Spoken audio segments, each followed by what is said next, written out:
Okay, 1 carat enough.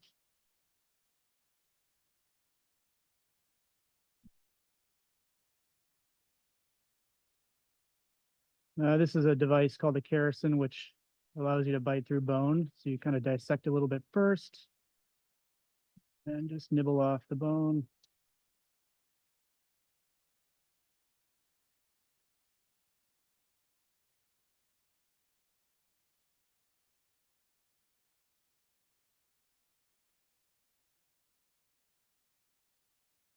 Okay, round knife.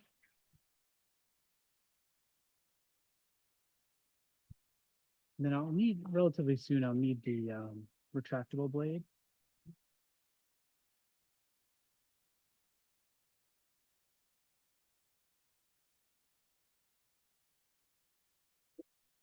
Okay, drill.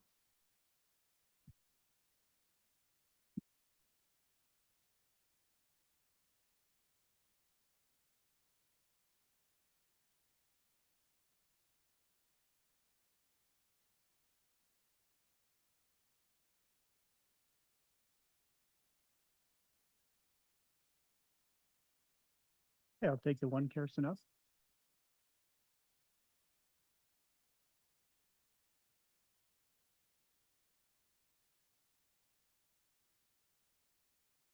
I think the first part of the operation maybe took us about 30 to 45 minutes to get things opened up.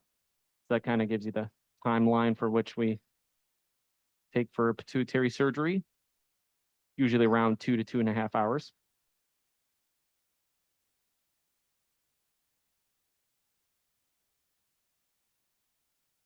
And we're working through a kind of narrow corridor, along a narrow corridor. So, Dr. Santarelli and I have to dance. We have to be coordinated because our instruments will sometimes clash with each other.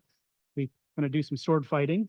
So over the years, as you learn to work together, irrigation, you learn to work in a very narrow and small corridor. Okay, good. Knife, please. So this thin covering, it's grayish covering. This is the dura, which is covering the pituitary gland and the tumor.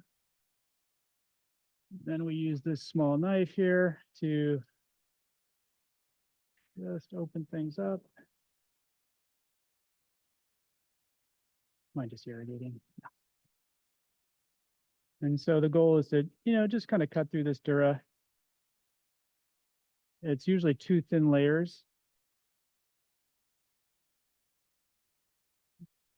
The patient's right.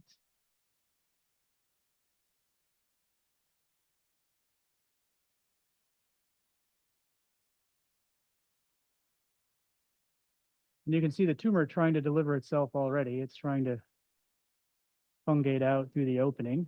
Round knife. Sometimes these tumors are soft, sometimes they're firm. So sometimes they can be soft like cottage cheese. Other times much firmer. Okay, scissors to the left, please.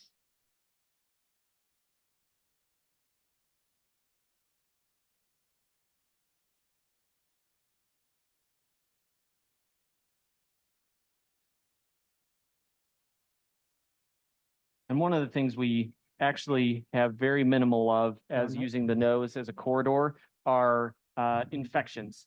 You would think that the nasal cavity with all of the bacteria in it would be a seeding source, but patients actually do tremendously well, and the chance of an infection is exceptionally low. We'll elevate this dural leaflet that I opened. And now we're looking at the tumor. And now the next step is really to determine where the pituitary gland is. And usually it's a very thin rim.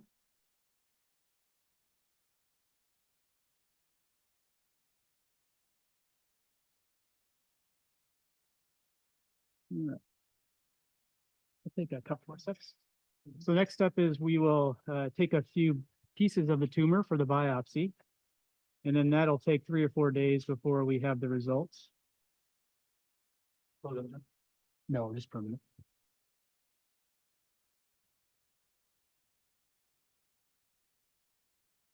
And Kevin, I don't mind trying to answer a question or two while we're doing this if the audience has any questions. you have any questions, go to the mic, please. Great. Okay, I'll take the small sidewinder.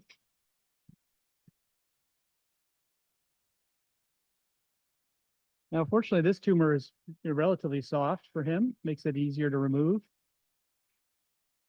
And so we'll just sort of core out the middle of it. Then once we create some space by, you look up please, by coring out the middle, then we can begin to work around it. So I have a question. Post-surgery, some neurosurgeons recommend not doing anything, not using any rinses, nothing post-surgery. But there are other neurosurgeons that do say to use daily rinses. What do you suggest? Yep, thanks. I don't know if you could hear me. I can't hear the microphone. Okay. Maybe Dr. Yuen or somebody could repeat the question. You do it.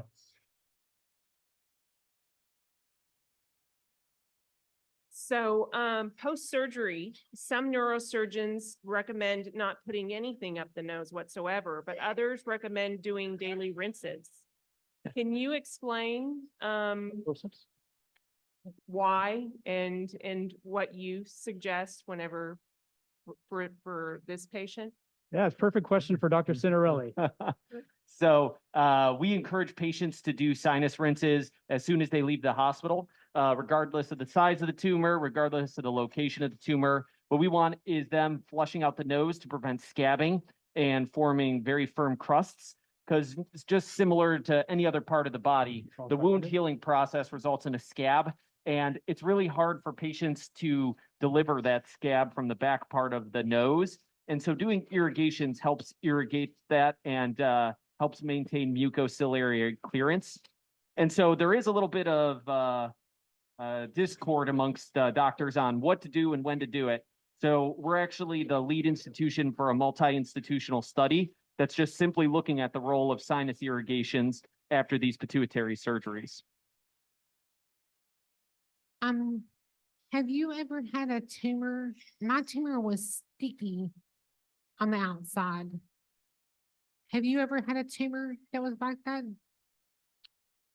I think that sounds like a very common thing, yes. Okay. And we do have to make a judgment during surgery about what's safe to remove, because I showed you all the critical anatomy around the tumors. And so we just have to make a judgment during surgery about what's safe. So what I'm doing here is just focus on removing the bottom portion of the tumor. And then if Dr. Cinarelli just comes in a little bit, there's a kind of in the back here, there's a little bit of an orange, there we go, an orange hint.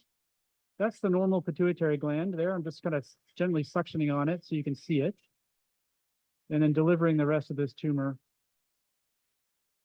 And we try to go about this in a very prescribed fashion, so that way you don't inadvertently leave tumor behind.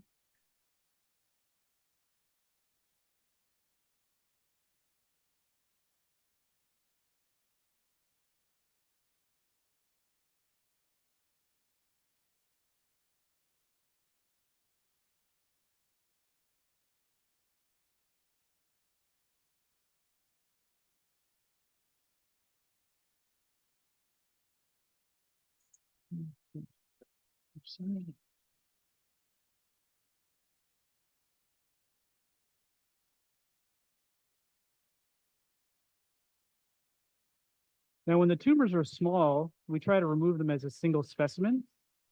Tumors make this capsule.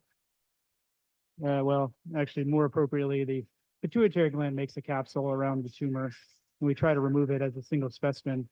With tumors of this size, that's not really practical to do, so we remove them in piecemeal fashion,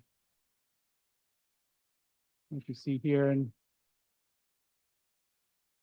then at the end, when I finish removing this tumor here in a few minutes, I'll give you a look around so you can see all the anatomy.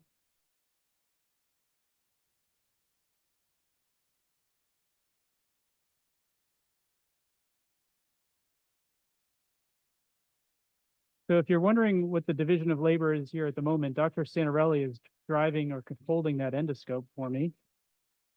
And I'm using the suction you see here. And then the instrument that's removing the tumor, this round instrument, this curette right here.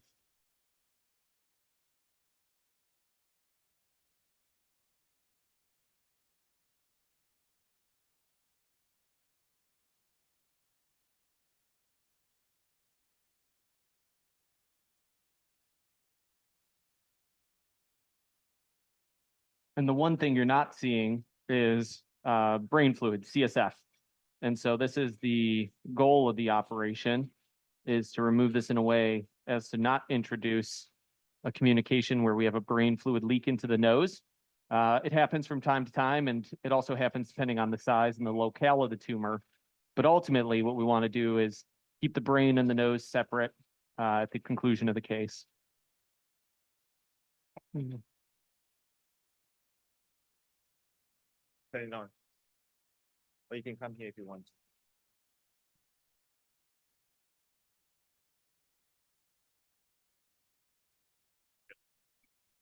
All right, question about the fluid inside. Is that CSF or blood, a mix of both? This fluid is blood right here.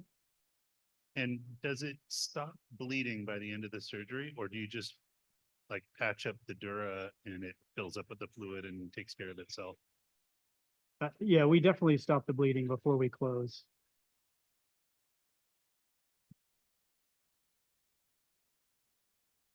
Thankfully, all this stuff is low pressure bleeding, so it responds really well to different agents that we use topically and a little bit of pressure.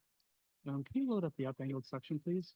I have a follow-up question, well, not a follow-up question. In terms of scale, I know that you mentioned that you're using some 5mm and 3mm curettes. What is the size of that incision roughly? This instrument's about 3 millimeters across. So yeah, about 1 centimeter opening. Thank you. And I know on the screen, all this blood probably looks massive, but it really is just really relatively minor because we're at such high magnification.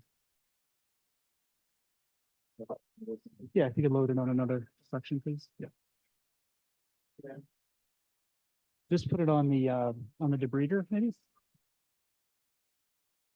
So we're just about getting to the end here. I have a little touch-up work to do. But here,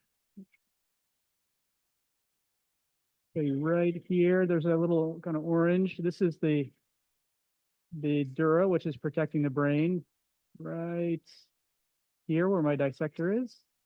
And what's left of the pituitary gland, the tumor has basically crushed the pituitary gland. And so all that's left of it is a little thin rim. But sometimes that's all you need. That'll do the job. The tumor basically squashes the pituitary gland and crushes it into a crescent. So there's a patient that wants to know, if you could remind us, what was the original size of the tumor on this patient? Oh, that's a great question. About two centimeters. Yeah. Yeah. That's funny you asked that because, at this stage of my career, I look at the tumor just sort of by gestalt and I know what needs to be done. When you know, you know. But fortunately, Dr. Gandhi recalled that it was 2 centimeters, so thank you.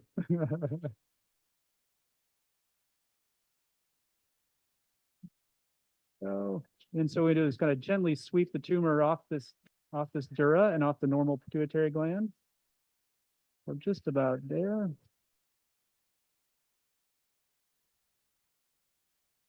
Okay, I'll take the suction.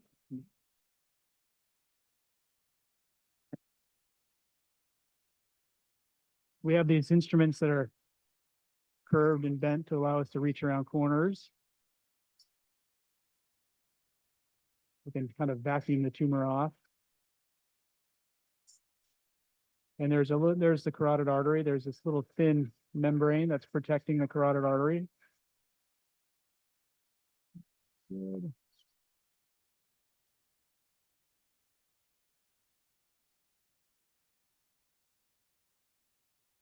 This is a very well tolerated procedure. And so the chance of anything major happening during these operations, we quote as, less than 1%. And so the main goal is obviously to keep the patient safe. But the risk profile, if done correctly, is actually very, very good. And just to add to what Griffin said, the goals of surgery really depend on the patient as well and the patient's age. So this gentleman is 77, and the goal of surgery was to get the tumor out to take the pressure off of his vision. So we know we don't have to be too risky with our surgery. We just need to remove enough tumor to help his vision. But our surgical approach might differ a little bit if it's a patient with acromegaly, for example, where we know we need to get every last little bit. So we'll be more aggressive with the approach.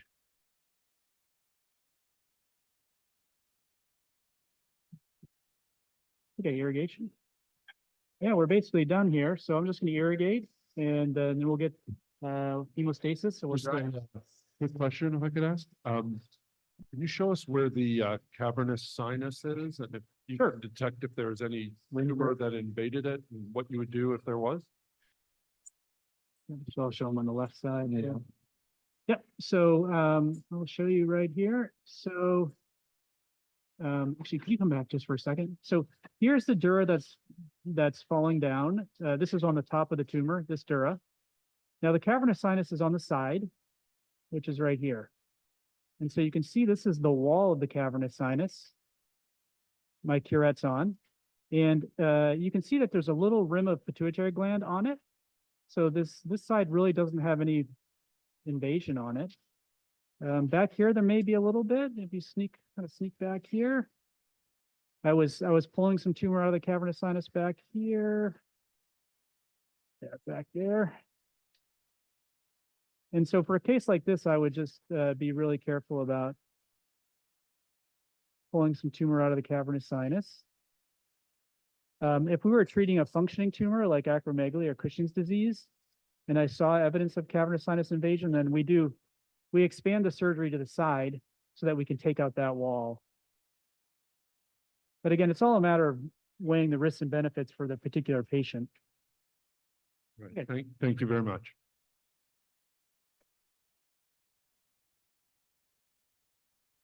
Okay, I'll take some gel foam.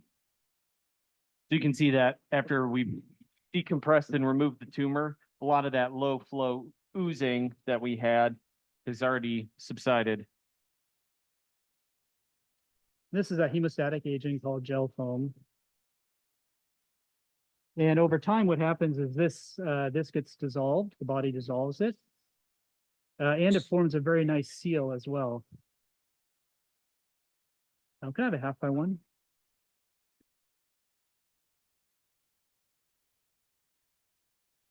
So we're just going to take a couple minutes here to make sure all the bleeding is stopped. These, this patty you see right here, this object, they're made in such a way that they don't stick to things. That way you can remove them without pulling what they're attached to. So these objects are specially made as kind of non-stick. Go. Quick question for you. Gel foam. Yeah, I just didn't want to interrupt when you were doing that. If, for those patients who've had a CSF leak, years down the road, is a CSF leak, once it's patched, is there any, problems that you see later? Is there, is that pretty much not to worry about for the rest of our lives, or is there a weakness there or anything to be concerned about in the years to come in a patient's life? Yeah, after we've patched it up, we've hopefully done it in a way that will be a permanent barrier between the brain and the sinuses. And so sometimes we used a little bit of a free graft. Sometimes we rotate parts of the septum to cover it. How we patch it up is going to be dependent on the size and the location of the leak, because ultimately we want to do it in a way that it sets them up for long-term success. And then once they heal from that, there's no longitudinal sequelae from it.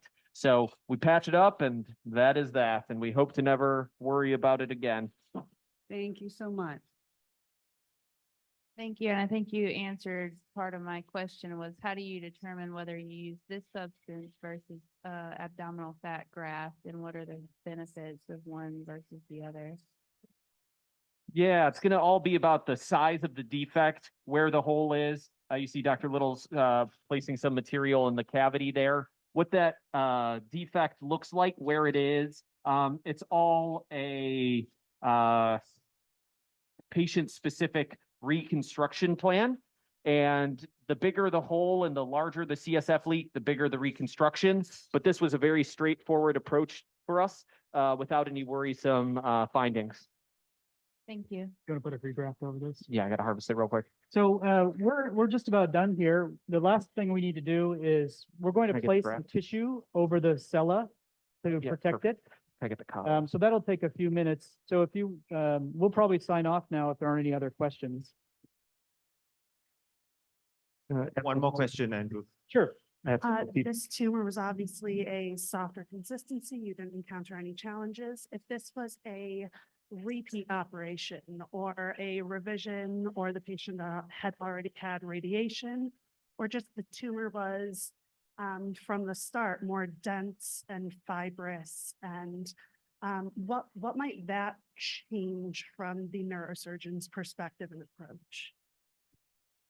Yeah, so really what it means, it translates into more time in the saddle. So we have special instruments that are good at removing firm tumor. I get We'll often paper lard and debulk the center of it and work around it.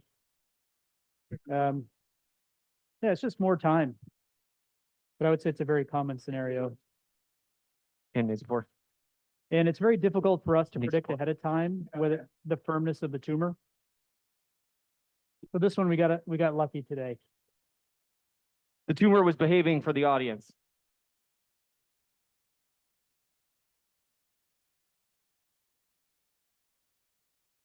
And I'm going to show you just briefly, actually I may not.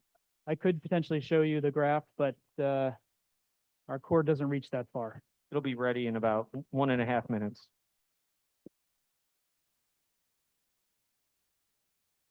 I get a purple marker.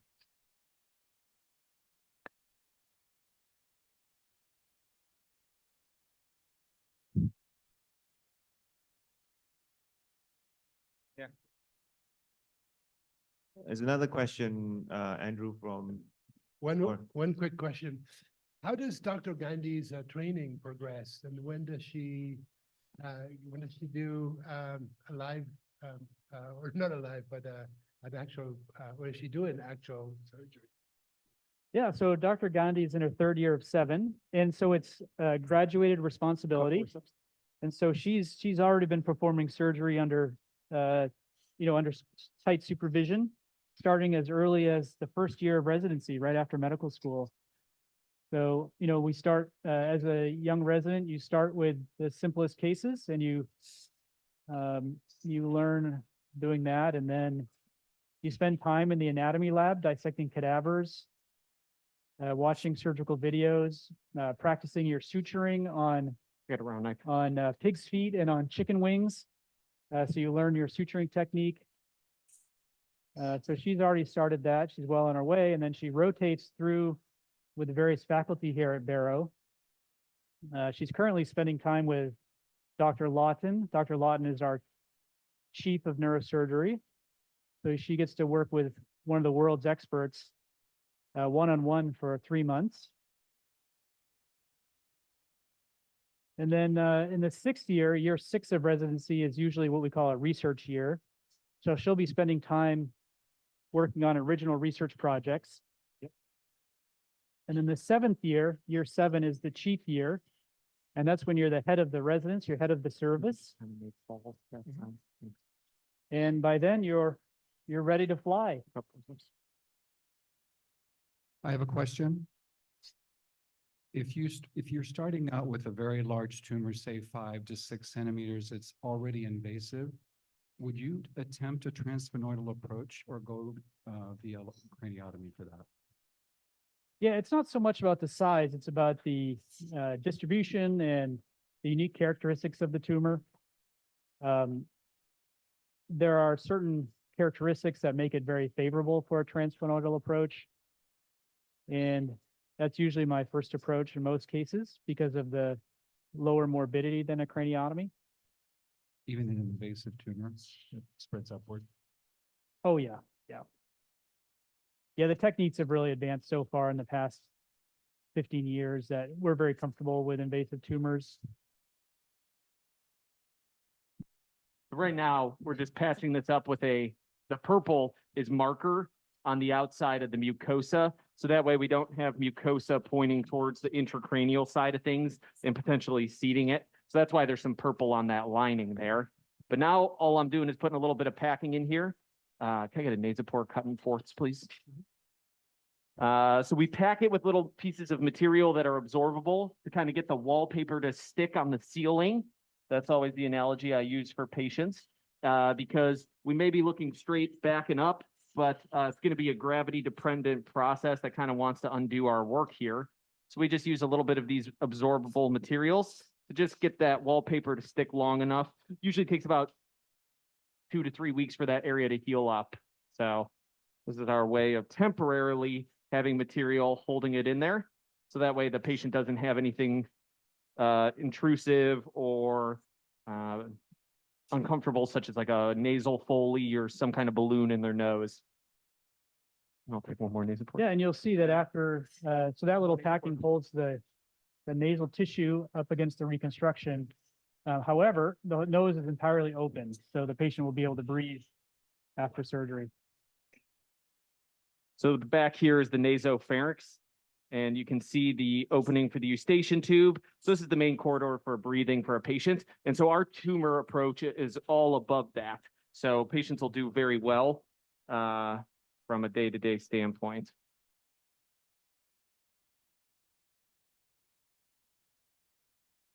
And all this packing just dissolves and goes away over the next few weeks.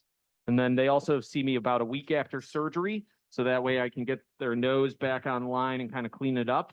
So that way we suction some of this material out.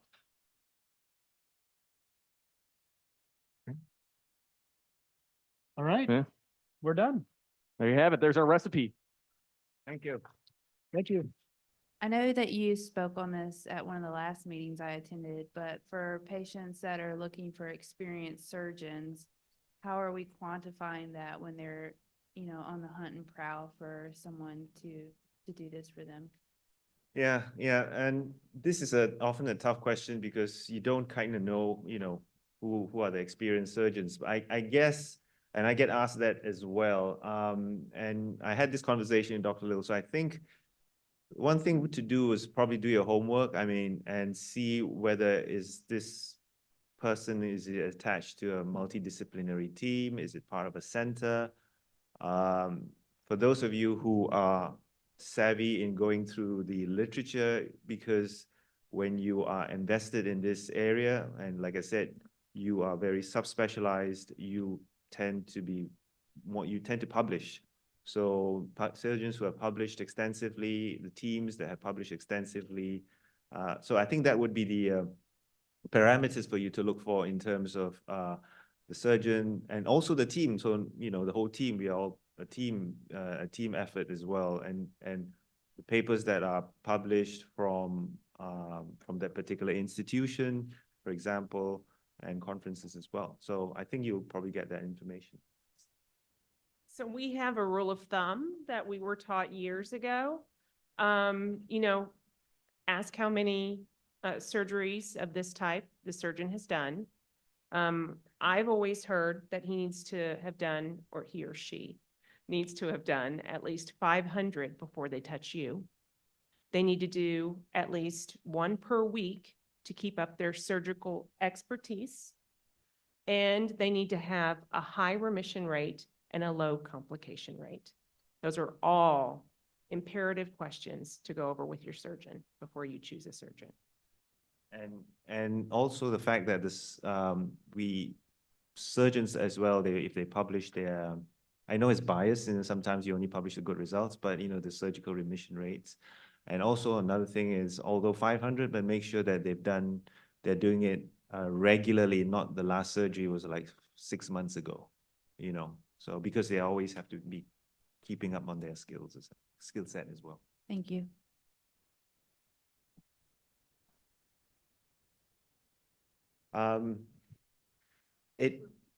Is there a particular radiation modality that you think is best? It's a very general question. I think it again depends on tumor size, tumor location, in degree of invasiveness, and where is it located, especially in relation to the vessels in the internal carotid arteries, in the cavernous sinus, and also the optic chiasm. But we have the radiation person to give you more detailed answer on that question. But generally, a rule of thumb, that's usually the type of radiation we generally tend to use, particularly for pituitary surgery. Stereotactic radiosurgery is usually the favored modality. Hi, can I ask a question? Sure. Given that, well, the echo is really weird. It seems to be a very common symptom of teeth and jaw issues, which happens well before a diagnosis of acromegaly. How important do you think the dental profession needs to be trained up? Because I think if we know early diagnosis is fundamental, they can be paramount in helping with that.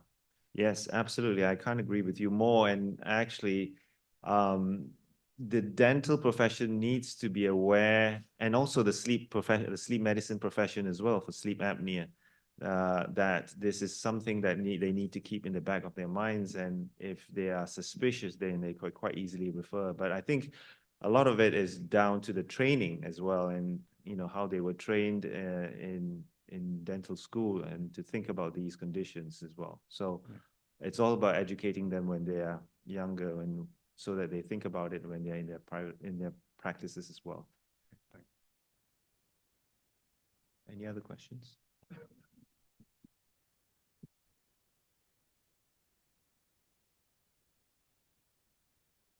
I have a question about growth hormone and how long after surgery to be deemed if surgery was a success with the half-life that it has.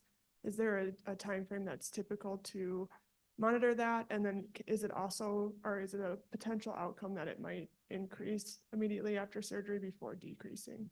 Yeah, generally we measure growth hormone after the surgery, but also the IGF-1. But generally, the IGF-1 tends to take a longer time for it to decrease than the growth hormone. I think if we see a very low growth hormone after surgery, it's always very encouraging.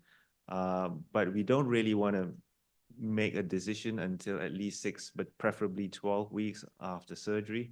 And that's usually the time frame that we give for it to drop, because there are situations where the growth hormone, or the effect, the IGF-1, takes a little longer to go down. So we don't want to be too presumptive too soon. So the rule of thumb is usually about 3 months after surgery. And if it's not gone any lower and around that time, that's when we will say perhaps maybe the patient is not in remission.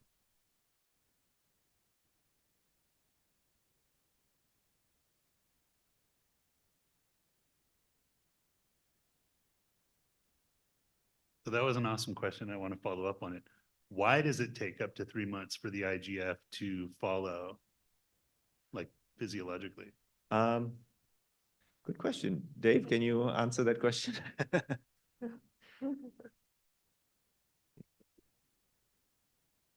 I have to say, we have some of the top endocrinologists in the room. Yeah, and I In the make use of that. Yeah. I'm Yeah. David Clemens. I helped develop the IGF-1 assay. That's fine. The answer to your question is largely unknown. My own theory is that all the cells in your body make IGF-1. And so one reason it takes 3 months is you have to shrink a little bit after surgery to lower the level. It's not just proportional to exactly how much growth hormone you made that day. There are other factors that are including that contribute to your IGF-1 level. But it clearly does take 3 months. If you do it at 6 weeks, you're just as likely to get the wrong answer. So when acromegaly is still in question post-surgery, do you typically do the oral glucose tolerance test for growth hormone? Like you would for the original diagnosis? You mean to retest them with a Correct. OGTT post-surgery? Correct. I generally don't, partly because I think, by then we would have had the pathology result, which obviously is going to be extremely helpful, and also the IGF-1 result. So now, unless there's still a question about whether the patient is in remission or not, I Yes. generally don't do the OGTT. Yeah, that's if there's a question, if they're in remission or not. That's If what they I- have, if it's questionable, and perhaps maybe you're questioning the IGF assay, the reliability, because given the fact that nowadays we have patients going to different labs for the IGF assay, and so there's obviously going to be differences in the assay. In that situation, yes, I would consider, but most of the time I don't. Yes, Yes. I have a question that none of my doctors have been able to answer. I had conventional microsurgery in 2002. I did the thing where you drink the sweet water and then they test. I got a result of 13.8. They told me normal was below 2. What was I- that? 13.8? Oh, sorry. I missed- That was after drinking the. Oh, okay. So 13.8. Yeah, and it was supposed to be 0 to 2 for an adult. So I definitely had acromegaly. After 3 months, it went down to 3.8. My endocrinologist at the time told me that I needed radiation. And I said, well, we got a huge result. Let's wait and see if it's going to keep going down. I was told, no, it will not go down. He said, well, we can't test it. The insurance won't pay to test it again for 6 months. I said, that's fine. Let's wait and see. We did. It went down to 1.8, which was normal. But the doctor insisted that I needed radiation. So I had either gamma knife or something similar done. And it basically started shutting down other organs. I got really, really sick after the radiation. Why did they do it? I just don't understand. If below 2 is normal and I had 1.8, wasn't I in remission?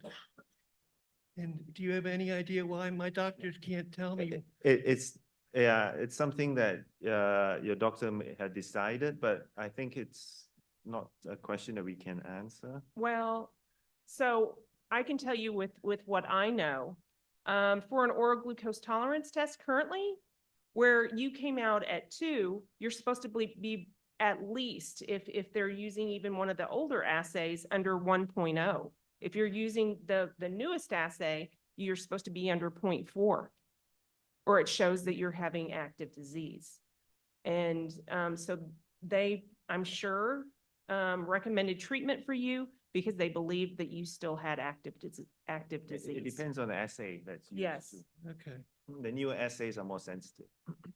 Okay, so it was like an old number that the 2.0 being below 2.0 being normal was old information? Correct. Over the years, years ago, it started out at 10. And then they found that people with acromegaly were still suffering, and they lowered it to 5 and lowered it further. 0.4 now. And now it's correct. They did tell me about the 10 limit, but they said that was for like a 15-year-old. That And I was. for an acromegaly patient, it doesn't matter the age. You have to remember that we don't process like regular other people do. And so that's, I'm sure. Thank you for your time.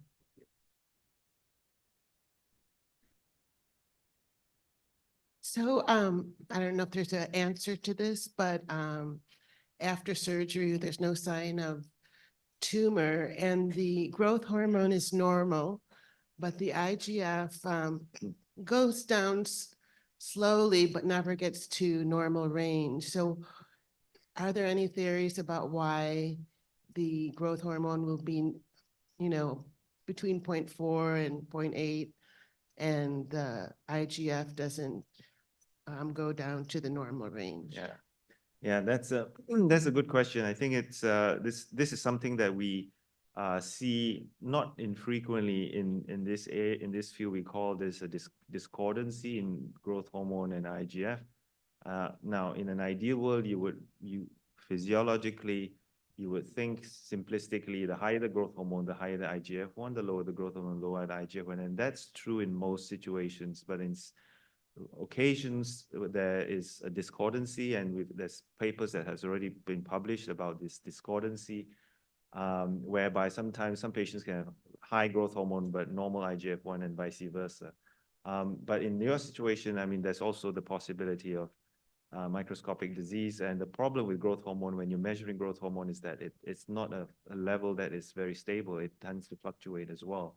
So that's why you can actually get the discordancy, and generally we rely a bit more on the IGF-1, especially if there's still continuing symptoms, and especially if the tumor, original size of the tumor is big. So we take a lot of other factors into consideration as well when we're deciding on your blood test result as well, like the type of pathology, the original size of the tumor, and the degree of invasiveness. So all those factors are taken into consideration.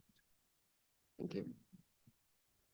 Yes, could you explain how estrogen affects the IGF-1 level? And if there's a difference in oral estrogen, transdermal, or sublingual, and how it affects the And levels? so that bulk of work, as Dave will know, is done, but was actually very nicely done by Ken Ho's group in Australia. They looked at the effects of estrogen on liver IGF-1 generation. And the fact of the matter is, oral estrogen is, when you're taking it orally, there's high levels of estrogen in your bloodstream that bypasses your liver. We call it a first pass metabolism.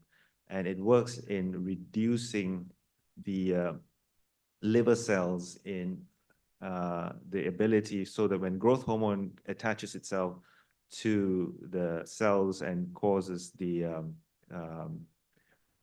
signaling for IGF to be generated, there's a block. I guess you can say there's a reduction, or there's a reduction in signaling. And so the oral estrogens tend to be more of a culprit than the transdermal ones.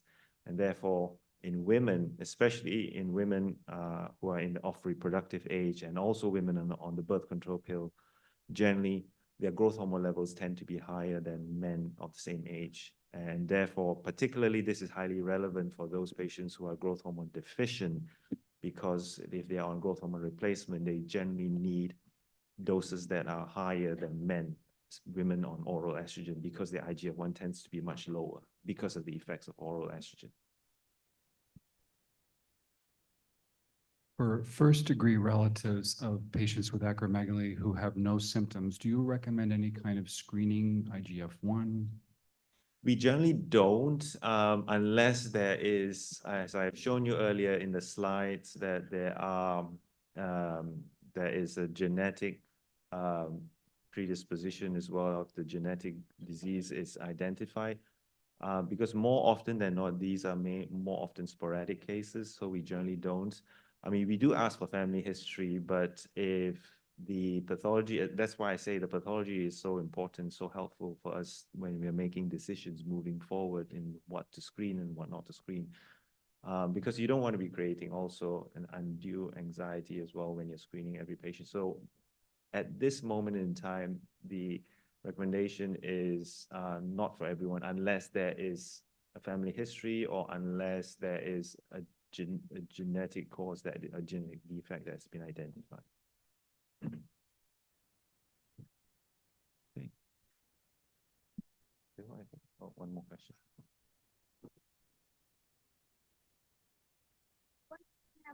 One more question.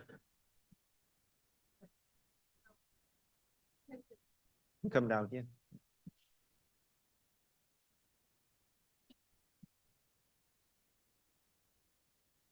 Pull it out. These things are so complicated.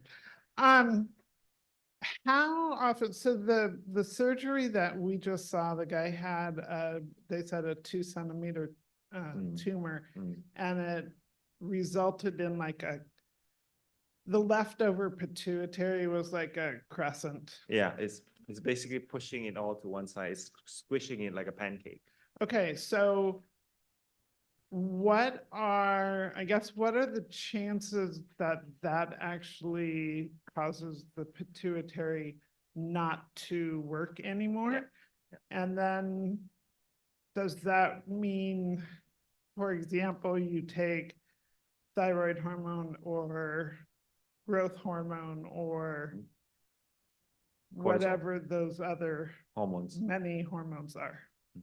Yeah, so that's the reason why, from an endocrinologist standpoint, when we see a patient who's presenting with a pituitary tumor, it's imperative that we measure all these hormones beforehand. And because by doing so, then we can track, and it serves as a baseline, because after the surgery, we'll remeasure these hormones as well, and we can see whether there's any change or not before surgery, and usually 6 to 8 weeks after surgery, we'll redo the whole measurements of all these hormones again.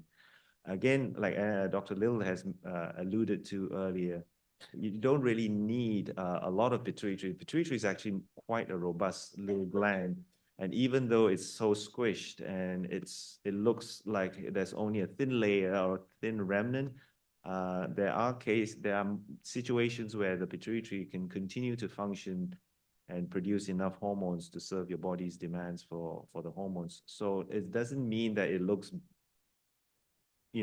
abnormal on the MRI, that it behaves or functions abnormally. And that's why, it's very helpful when we have that information before surgery and after surgery. And usually if the hormones are intact before surgery, and generally like the case we saw today, after surgery, we don't expect many other hormones to be affected after surgery, obviously, in the hands of an experienced surgeon.